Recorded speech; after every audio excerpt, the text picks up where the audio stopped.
Welcome back to Important Updates, global news without the noise. Subscribe to stay updated. Are you worried about what comes next for the Philippines in the West Philippine Sea? The FB Pag-asa, a small wooden fishing boat, bobbed gently on the turquoise waters of Ayungin Shoal.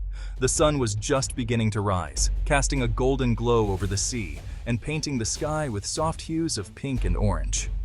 For generations, Filipino fishermen like those aboard the Pag-asa have relied on these rich fishing grounds, their lives intertwined with the rhythms of the ocean. Captain Reyes watched his crew haul in a net shimmering with fish, a rare moment of peace and abundance. The men worked in practiced harmony, their laughter and shouts echoing across the water. For a brief moment, it felt as if nothing could disturb the simple joy of a good catch. Suddenly, a young crewman, eyes narrowed against the morning glare, pointed to the horizon. "Captain, look!" he called out, his voice tinged with concern. The mood on deck shifted instantly from celebration to tension. A gray ship appeared, growing larger with every passing second, a China Coast Guard cutter, unmistakable in its size and markings. It was not a Filipino vessel, and its approach was anything but friendly. The cutter dwarfed their humble boat, its steel hull casting a long shadow over the Pag-asa. Its presence was a stark reminder of the daily tension and uncertainty that hangs over the West Philippine Sea, where the balance of power is always in question. The radio crackled to life, breaking the silence with a sharp, foreign command: "Leave." The words were in a language most of the crew didn't understand, but the tone left no room for doubt.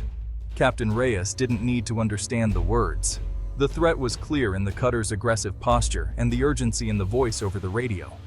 The crew exchanged anxious glances, their earlier joy replaced by fear and frustration. The cutter's powerful wake slammed into the Pag-asa, rocking the small boat violently. The fishermen scrambled for balance, clutching the rails as waves crashed over the deck.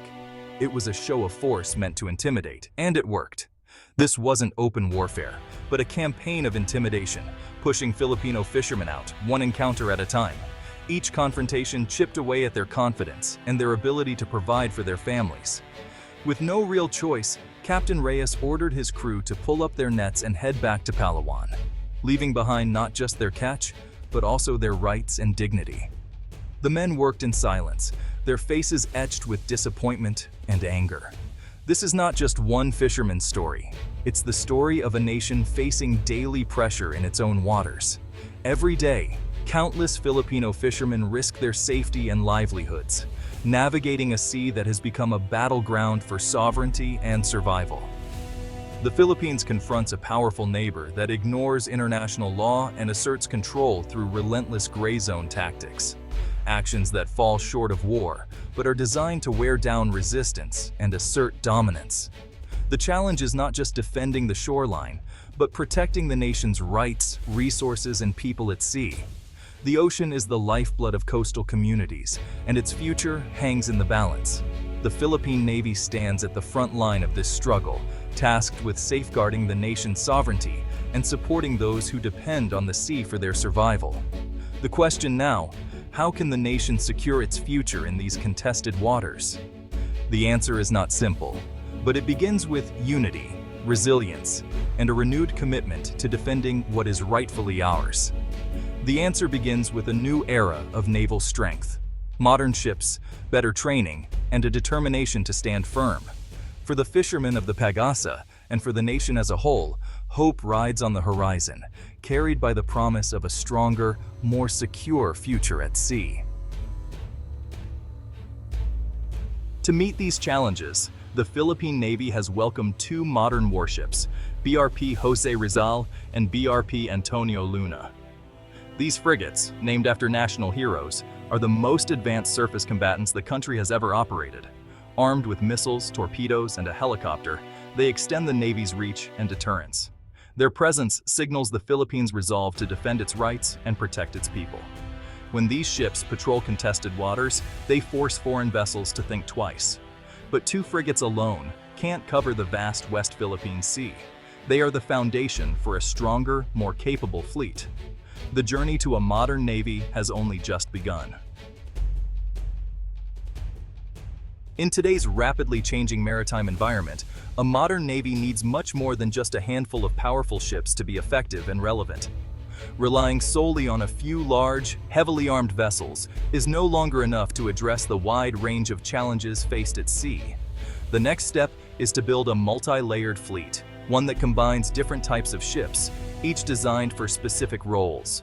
Frigates, for example, are essential for countering high-end threats, such as enemy warships or advanced missile attacks. Offshore patrol vessels, or OPVs, are the workhorses of daily maritime security. They are ideal for routine patrols, monitoring vast stretches of coastline, and responding to non-traditional threats. Fast attack craft, on the other hand, are built for speed and agility, making them perfect for rapid response missions and quick interception of intruders. OPVs can remain at sea for weeks at a time, maintaining a visible and reassuring presence. They play a crucial role in protecting local fishermen, deterring illegal activities, and supporting humanitarian missions. Fast attack craft, armed with modern missiles, can operate close to shore, swarming together to deter or overwhelm larger intruders and providing a strong defensive line near the coast. This layered approach ensures that the Navy always has the right ship for every mission, whether it's chasing down smugglers, intercepting pirates, conducting search and rescue, or confronting foreign warships in tense situations. By combining different ship types, the fleet becomes more effective, more affordable to operate, and can cover a much greater area, maximizing the Navy's reach and flexibility. Building this balanced, multi-layered fleet transforms the Navy from a symbolic force into a true guardian of national interests, ready to respond to any challenge. The future of maritime security depends on assembling all these pieces into a cohesive, adaptable, and powerful fleet, one that can protect the nation's waters for generations to come. Control of the sea requires seeing and hearing everything, above and below the waves. The Navy must invest in intelligence, surveillance, and reconnaissance, ISR.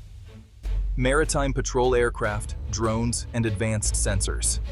Patrol planes and drones can monitor thousands of square miles, tracking every vessel and sending real-time data to ships.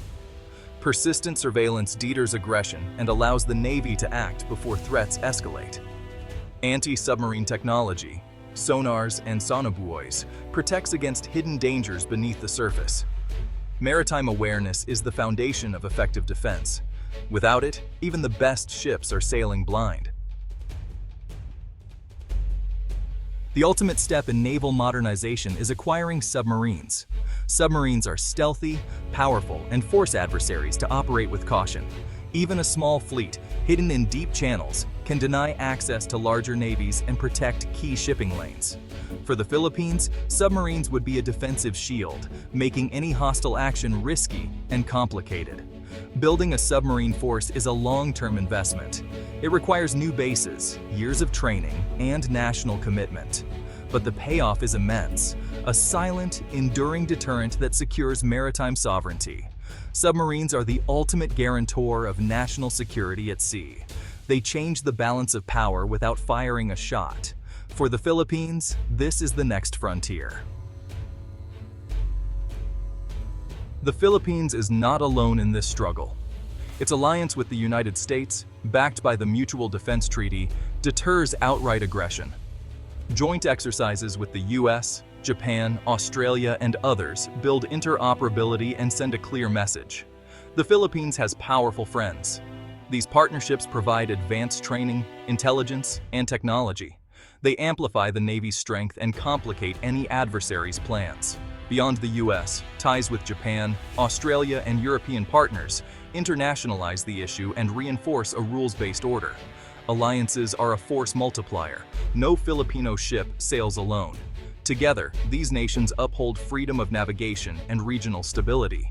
The Philippine Navy is part of a global community committed to peace at sea. Strong ties with ASEAN neighbors are just as vital. Vietnam, Malaysia, Brunei, and Indonesia share similar challenges in the South China Sea. Coordinated patrols and intelligence sharing create a united front, making it harder for gray zone tactics to succeed. A binding code of conduct with China is essential to prevent conflict and set clear rules. Regional unity amplifies each nation's voice and deters aggression. Together, Southeast Asia can protect its shared maritime heritage. A sustainable navy must build at home. Developing a domestic shipbuilding industry creates jobs, expertise, and self-reliance. The Philippines can start by constructing patrol vessels and smaller ships locally, partnering with foreign experts for technology transfer. Local shipbuilding keeps investment in the country and ensures faster, cheaper maintenance. It's not just a defense project, it's national development. A robust industry guarantees the Navy's long-term sustainability. Self-reliance is priceless in times of crisis. The Philippine Navy's journey mirrors the nation's awakening to its maritime destiny. For generations, the sea has shaped the lives, culture, and history of the Filipino people. Now, more than ever, the call to protect and harness the vast maritime domain is being answered with renewed purpose and determination. The new frigates are not just ships. They are symbols of a renewed commitment to sovereignty and security. These vessels represent the nation's resolve to defend its waters and uphold its rights in the face of growing challenges. A credible navy protects resources, enforces laws, and ensures Filipinos can work the sea without fear. It stands as a guardian, allowing fishermen to cast their nets and communities to thrive, free from intimidation or threat. The goal is not war, but peace through strength and deterrence.